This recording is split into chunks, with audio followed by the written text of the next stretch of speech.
L'invité de la matinale, Pierre-Hugues Dubois. Pierre-Hugues, votre invité ce matin est Gauthier Besse, figure de la revue Limite et visage de l'écologie intégrale en France. Il publie Nos Futurs aux éditions de l'Escargot. Bonjour Gauthier Besse. Bonjour. Et merci d'avoir accepté notre invitation. Le journal La Croix a confirmé hier soir la présence du pape François à la COP28, la conférence sur le climat qui aura lieu à Dubaï. Une première pour un pape. Cela intervient quelques semaines après la publication de Laudate Deum, un texte dans lequel François lance un appel urgent pour notre maison commune. En 2015, Gauthier Besse, la parution de Laudato Si avait été un déclic pour vous, pour la création du journal Limite. Que change pour vous Laudate Deum ? Que change pour vous la venue du pape à la COP28 ? Rien. C'est de l'ordre de l'approfondissement, de la confirmation. Une conversion écologique et évangélique, c'est un processus long. On n'en finit pas de se convertir, on ne finit pas de se transformer. Transformer nos cœurs et transformer nos structures, ça prend du temps. Donc le pape François enfonce le clou, autant urbi et orbi, c'est-à-dire au petit peuple catholique ou au grand peuple catholique, hein, en France, en Europe et évidemment dans le monde, et puis orbi, c'est-à-dire pour l'humanité entière. Et évidemment, il va parler au milieu des dirigeants, de ceux qui ont le plus de leviers d'action entre leurs mains pour essayer de les inviter à changer en profondeur les modes de vie, notamment ceux importés par l'Occident dans le monde entier, pour préserver la création. Et c'est une excellente nouvelle que un chef d'État, qui est aussi le pape François, puisse rappeler l'espérance chrétienne, c'est-à-dire que nous défendons la nature pas seulement dans notre propre intérêt, pour notre propre survie, mais aussi parce qu'elle est une œuvre d'amour, l'œuvre d'amour du Père. Vous parlez de l'engagement des chrétiens dans les combats écologiques. Pourtant, la semaine dernière, il y a une vidéo qui a fait le tour des réseaux sociaux, celui d'une religieuse plaquant au sol un militant écologiste. Alors, ce militant s'oppose à la construction d'un grand centre religieux. On est en Ardèche, à Saint-Pierre-de-Colombier. Comment vous avez réagi quand vous avez vu cette vidéo ? Donc c'est très symbolique, une religieuse qui plaque au sol un militant écologiste. Alors, c'est un sujet douloureux, je connais un petit peu les lieux, je connais un petit peu la communauté, et j'avais déjà eu l'occasion, il y a quelques années, parce que c'est un projet qui dure, d'exprimer des réserves, pour ne pas dire une forme d'opposition, à ce chantier, non pas évidemment à cette communauté, mais à ce chantier, et surtout à son caractère un petit peu disproportionné.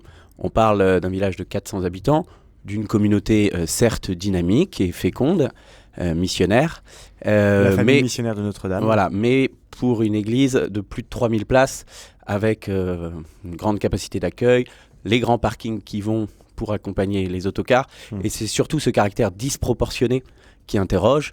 Après, il y a un débat juridique autour notamment... L'État a fait stopper le chantier, on était en 2020, puis les travaux ont repris. Voilà, donc c'est un chantier complexe au niveau juridique, la loi, il y a des recours, etc.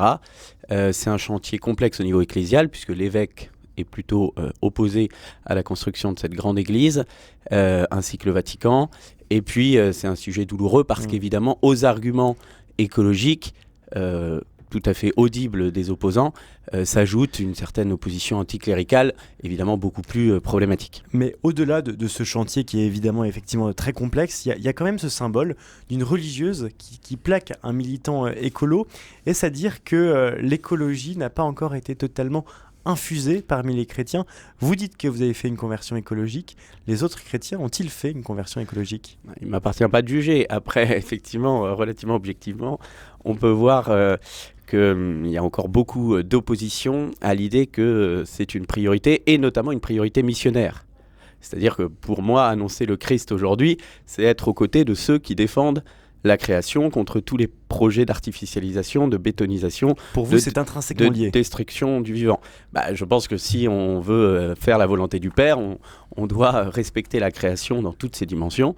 Et effectivement, les combats sont nombreux parce que la création est menacée de toutes parts, autant dans ces écosystèmes. Ça, nous rejoindrons plutôt les combats écologistes classiques, que dans la vie humaine, la vie naissante ou la fin de vie.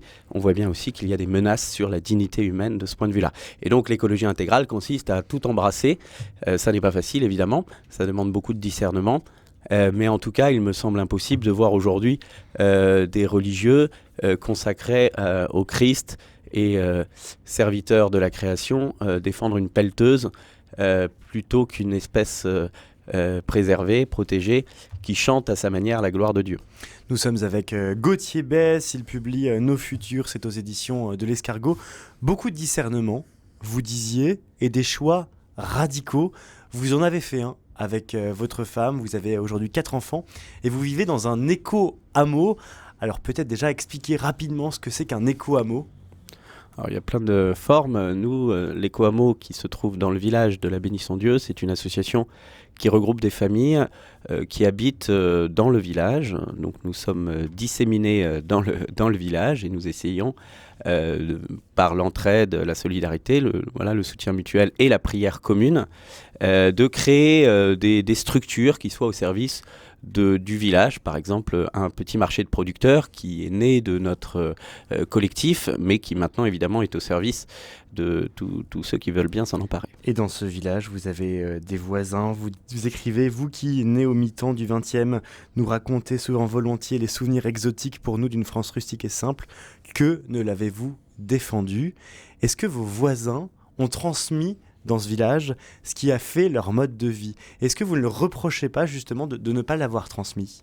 Alors là, cette phrase s'adresse moins aux villageois qu'à tous ceux qui chantent, vous voyez, l'image d'Épinal, la France éternelle, mais qui ont été les premiers à encourager par leur mode de vie l'installation des supermarchés en périphérie, les zones pavillonnaires, c'est-à-dire l'extension des modes de vie citadins et artificiels à la campagne et sur tout le territoire. Évidemment, dans un village comme le nôtre, il y a de tout. Il y a des gens qui ont gardé un mode de vie relativement paysan, assez vivrier, ne serait-ce qu'à travers un potager, et pas un petit carré pour faire 3 tomates cerises, même si c'est déjà bien, mais un vrai potager productif pour se nourrir et pas seulement comme loisir. Et puis voilà, il y a vraiment des gens qui ont encore ce sens de la solidarité, de l'entraide, et puis d'autres qui ont des modes de vie plus automobiles, plus pavillonnaires, ou qu'on voit pas beaucoup. Voilà, il y a de tout.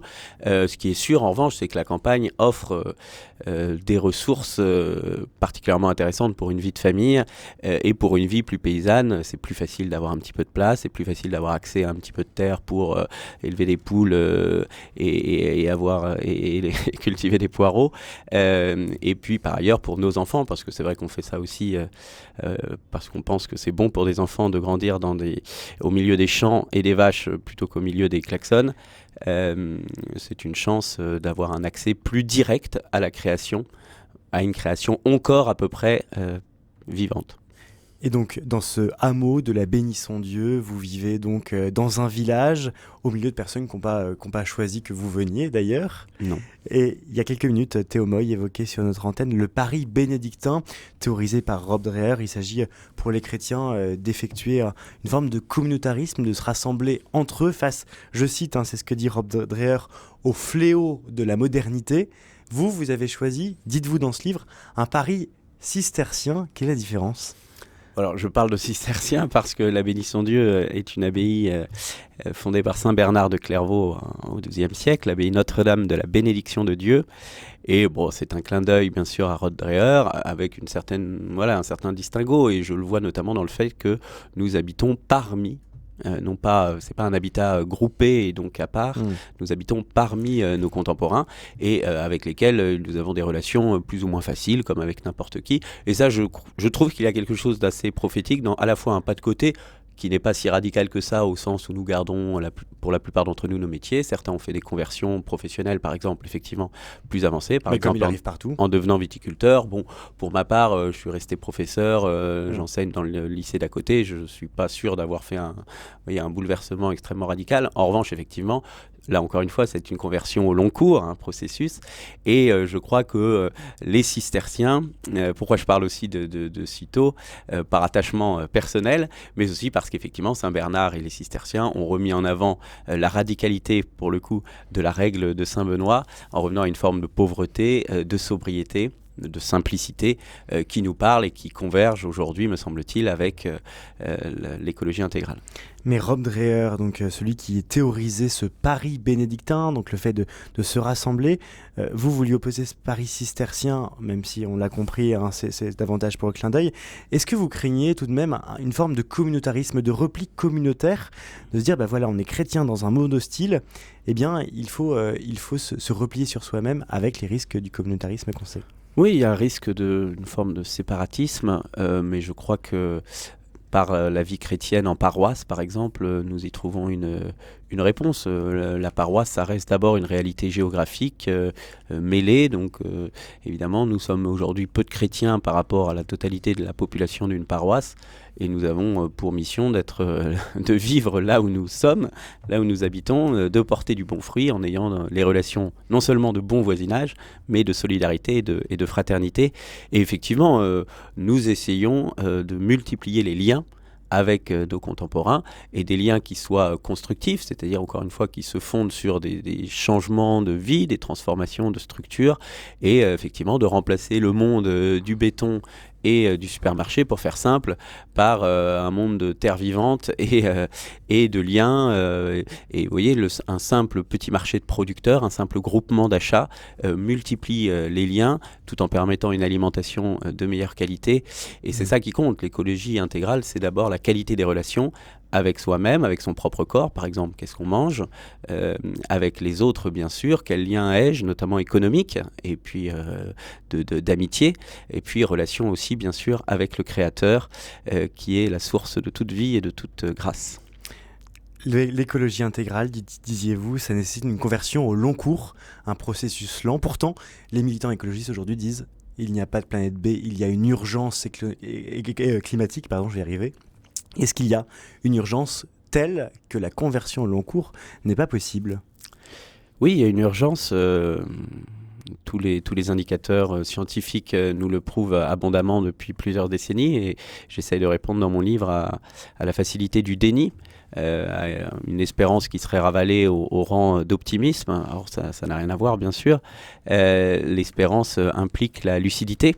Le Christ lui-même a bu la coupe, a sué des larmes, a sué du sang, comme s'il est allé au cœur de la misère, de la gravité de la situation, et en même temps, évidemment, confiant dans la miséricorde divine, dans l'amour du Père.